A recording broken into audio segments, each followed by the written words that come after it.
The topic of this sermon today is, who called you? I need you to find out who called you. Who called you? And what did he call you to do? And where did he call you to do it? Who called you, what he called you to do, and where did he call you to do it? Amen.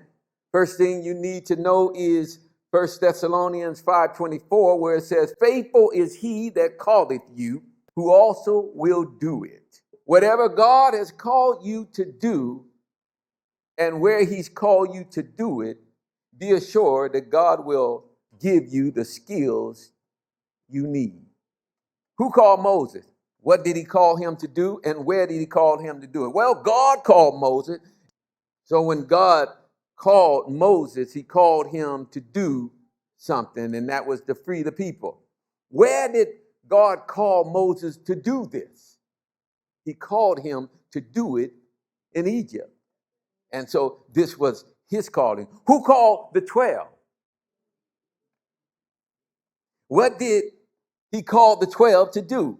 And where did he call the 12 to do it? Well, God called the 12 disciples. And what did he call them to do? Well, it says in Matthew 10:7, it says, and as ye go, preach saying, the kingdom of heaven is at hand. Heal the sick, cleanse the leopard, raise the dead, cast out the devil. Where did he call them to do this? Well, Matthew 10:5, if you go up a little bit on that, it said, don't go to the city of the Samaritans or the Gentiles. Now, I'm sure there were some people who needed saved. Some Gentiles and some Samaritans needed salvation, but he said, don't do that. Those disciples, they knew where they were, what they were called to do, where they were called to do it, and that's what they did. Who called Paul? And what did he call Paul to do? And where did he call Paul to do it? Well, God called Paul. God called Paul. And I believe that God called Paul to preach the word. He called Paul, he said, preach saying, the kingdom of heaven is at hand. Heal the sick, cleanse the leopard, raise the dead, cast out devils. Or I can tell you what he told him to do. He told him, go to the Gentiles. Go to the Gentiles and give my word to them. In Acts 9:15, it said, Paul is a chosen instrument of mine, carrying my name before the Gentiles, the kings and the children of Israel. Amen. He just gave them all of that. Who called you, and what did he call you to do? And where did he call you to do it? I say that to all Christians in the world. Many of us thinking that God has called us to stay out of the church.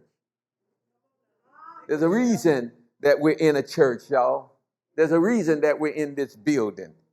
There's something that God has put on the founder of the ministry and gave them a vision and a purpose and told them, this is what I want you to do. And if anybody join you, this is what they're going to do.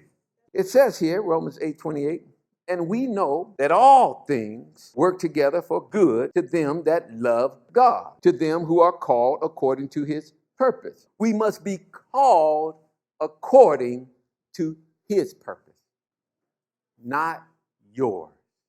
If anybody wants to know, what should I be doing in the ministry? I'll say it again. Pray. Praise, worship, thank God. Teach others to do the same.